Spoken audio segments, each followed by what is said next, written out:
اللہ تبارک و تعالیٰ نے مرد کو ایک الگ صنف بنایا، عورت کو الگ صنف بنایا۔ جب شوہر کی آنکھ الگ، بیوی کی آنکھ الگ، شوہر کی صورت الگ، بیوی کی صورت الگ، شوہر کے کان الگ، بیوی کے کان الگ، جب جسمانی اعضاء میں فرق ہے تو عادات میں بھی فرق ہوگا،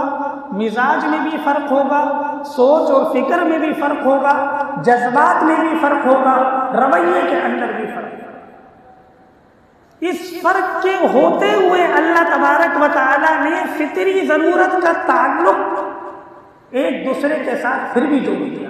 سوچنے کی بات ہے،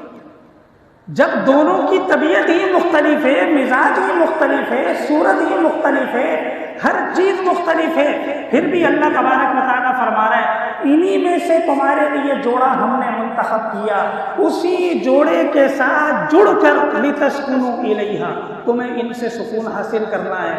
مرد کو عورت سے، عورت کو مرد سے، تو پھر یہ سکون کیسے حاصل ہوگا؟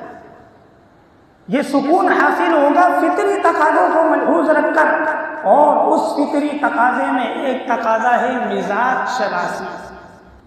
کہ مرد عورت کی نفسیات کو سمجھے، عورت مرد کی نفسیات کو سمجھے۔ جب دونوں ایک دوسرے کی نفسیات کو سمجھتے ہیں، ایک دوسرے کے مزاج کو سمجھتے ہیں، تو ان میں ہم آہنگی ہو جاتی ہے ذہنی اعتبار سے۔ جب ذہنی اعتبار سے ہم آہنگی ہو جاتی ہے تو ایک دوسرے کے جذبات بھی سمجھتے ہیں، احساسات بھی سمجھتے ہیں، شکایات بھی سمجھتے ہیں، شکوے بھی سمجھتے ہیں، پھر مزاجوں میں رعایت بھی ہوتی ہے، صبر بھی، تحمل بھی، برداشت بھی۔